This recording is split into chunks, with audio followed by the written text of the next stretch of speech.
let's say you do win the belt and you're not going to give us a shot, then I'm going to make sure I ruin every contender. What up, everyone? Shakiel Mahjouri here for CBS Sports, and do you know who this is? He is the UFC's number 4th ranked featherweight contender, fighting Yair Rodriguez in the co-main event of UFC Mexico City next Saturday, with a fight style as violent as his hair is long. Brian T. City Ortega, how are you, sir? My man, real quick, I'm doing great. You roll your R's better than my son, bro. Good shit. Hey, that's the Persian in me, you know. We got You're like a little bit Yair in common. Rodriguez. Yes. I Well, was you know, like, it's been a long time I was like, since. my man, that's what's up. Yeah. Shout out to all my white folks who can't do that. Most of them are my colleagues at work. Brian, it's nice to see you, man. It's been so long. My son Did you miss this media cycle at all? You seem to be in a very good mood. Life is good right now, bro. Good. Yeah, life is good. I can't complain. Good. Well, you know, it's been a while, unfortunately, for fans since we've seen you in the cage. 19 months since your fight against the same guy, Yair Rodriguez.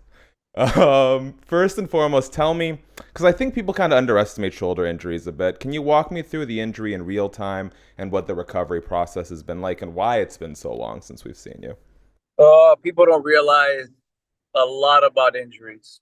And it's not till you have an injury and you have to recover from one that you understand them, right? So the audience that'll fully understand me is little.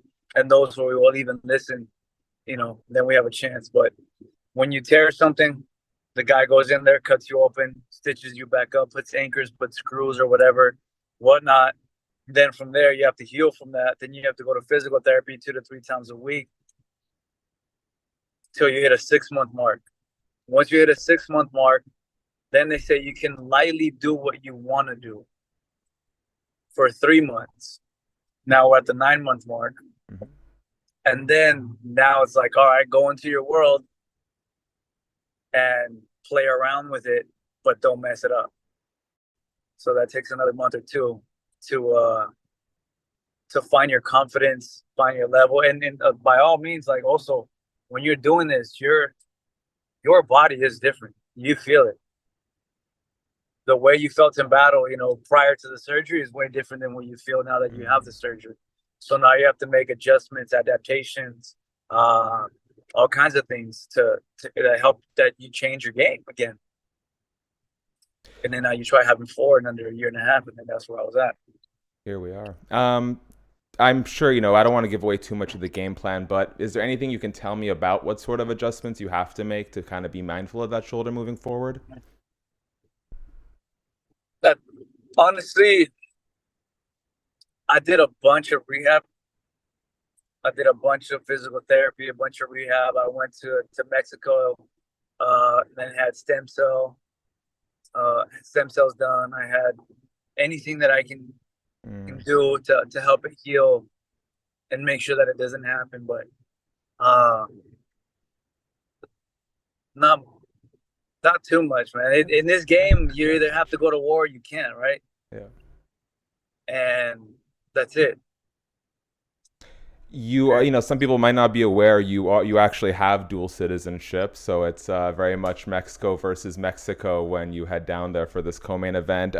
What does it mean to you to sort of be able to take part in this celebration of Mexican heritage? You know, the fight fans are super hungry, and you have so many great fighters coming out of the region, and they're basically just populating this card. I think it's great because if you look at it from a fan perspective, before when I even went to Mexico City and I was able to attend the fights, I think there was 15,000 people there. They couldn't even sell out the full arena. Given the popularity that the UFC and the Mexican fighters have brought to it, especially like this last year where we had 3 Mexican fighters at one point who were champions, it just the value grew to the point where they opened the full arena, 22,000. Nice. It sold out in 1 hour. That's crazy. So to think about events in the US take 2 to 3 hours to sell out. This sold out in 1, so it's doing great. And for me, I just want to bring more value to that stock, Mm-hmm. right? Not only to the UFC in general and to my own brand, but to also that stock of Mexican fighters who are out here putting it down and laying it down for you guys to enjoy what we do and our hard work and to let it be shown. And for us to fight here in our on land, on Mexican land, it is it's always something dope because you're surrounded by the fans and the fans have a different kind of passion. And if you ever watch a soccer game in Mexico, bro, it's different. It's just different, you know. Yeah, you think fight fans are Expect passionate? You should see the soccer yeah. fans. There's beers being chugged that people is it's a little, depending on where you come from, right? It can be seen as barbaric, but when you realize it's a show and no one has any ill intent other than just having Mm-hmm. a good time and kind of just letting loose and letting that these emotions just kind of go out, um, then you see the beauty of it. It's just you see the passion. There's definitely title implications with this fight this coming Saturday. Alexander Volkanovski, Ilia Topuria. You're probably going to get some rehash questions here, but I got to get the quotes I need to get. First of all, what was your reaction to Ilia Topuria saying, "I'm never going to give them a chance fight for this title" when it came to like you, Yair, Max? Yeah, well, one, you have to win the belt and that for that to happen, Fair. right? So that was my first thought. And then my second thought was like, if you're not going to give us let's say you do win the belt and you're not going to give us a shot, then I'm going to make sure I ruin every contender. So, like, simple as that. One, you have to win, and two, take all the contenders away from you, bro. Well, Good now luck. that Max is going up to lightweight, you can occupy that role of just killing everyone, trying to get to This the is title like, bro, shot. like, well, that's it. You don't want Very to fight quickly, do you us, have a then prediction for we'll that take fight? all your Oh, people. sorry. No, go ahead. We're good. That was it. Yeah. Prediction for that fight? For this weekend, Mm-hmm. I think it's gonna be a great fight, man. I think it always reaches the point, right? Even when I face Max, where it's like you have this, I think almost at the same time, 14-0, right? Undefeated guy, 6 fights, had I think 6 finishes, right? And everyone's was like, damn, Ortega did. And then you go up a level, Mm-hmm. and then you face the champ. And then there's always that question of is he ready or is he not? Skillfully, yes, he's good against the people he's faced. Technically sound, a full package, right? When it comes to striking, wrestling, jiu-jitsu, everything that you can't look at him and say he has, one full weakness that's exploited. He doesn't have that. He's well standing on the ground, whatever. But I do believe that guys such as Volk provide or have a different type of level of chess game. Mm-hmm. And then that's why these fights are amazing to watch, right? Because you have someone who's confident, someone who's already speaking as if he's already the champ and defended it 3 times, and then you have the guy who's actually been at the top of the mountain and just Yeah. kicking everyone down. So this is a good fight. Personally, even as a fan, like it's a good fight. A lot of Last one before we questions. finish on Yeah, some rapid lot of fire. Oh, questions will sorry. be answered. A lot of questions Yeah. will be answered after this weekend, but it's hard to go against Volk.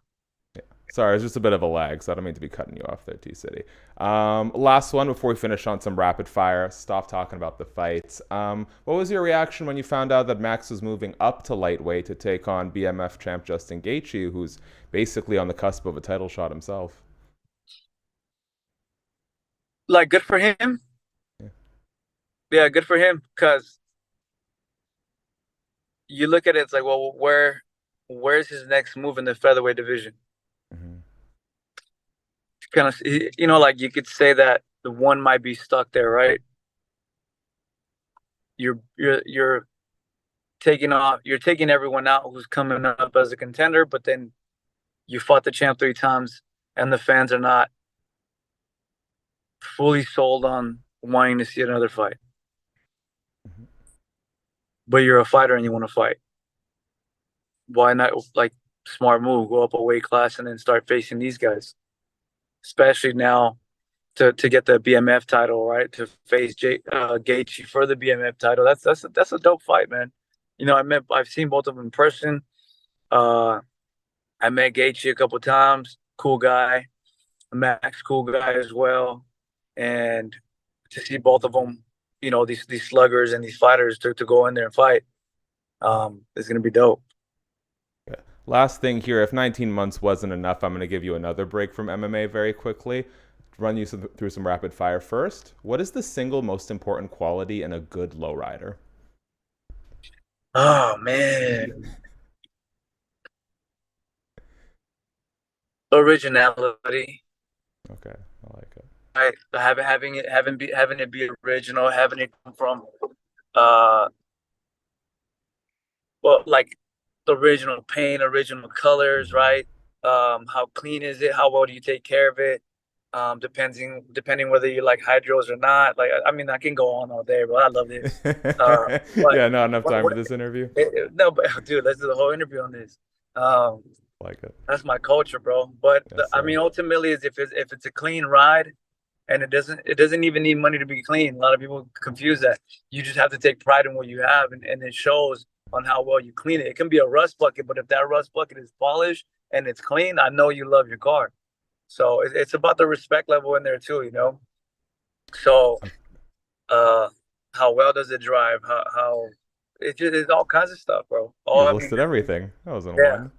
Like I got my Okay, guys. lowriders. One's in the shop and one's about to get picked up right now because Yes. the chain pit the paint chipped on the hood and I won't even take it out. Put it that way. I have a chip in the hood.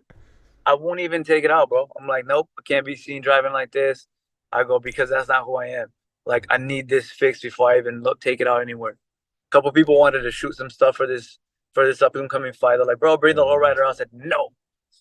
Like, why not? It has a chip. Like, we're not even gonna see it. I go, I'm gonna see it. I'm gonna see it. Yeah. I like it. Take pride in your work, Brian. I appreciate that. I know you're on a Benson Boone kick right now, but what song have you sang the most in your life while driving in the car? Uh, what song has that? Bro, I'm I the only kind ask of important questions guy here. who like I will overplay the Oh, shoot at us. But lately, like the vibe has been Benson Boom. It's been like right here. Like, yeah. Yeah, look at it's that. already Look on at play, that. bro. Oh, wow, there I was rough. Lately, I've been doing better. Shout out to Benson Boom. Tell his ass to reach out or say something, bro. I'm a fan. I've Oh been man. stalking his IG. I've been watching his YouTube videos. I saw he was on American Idol like when he was 18. Like I've been being informed on the guy. He's pretty cool, man. Cool guy. Cool kid. I think you and Yoel Romero are the only fighters I've ever convinced to sing on camera, and I didn't even have to ask you, so thank you for that.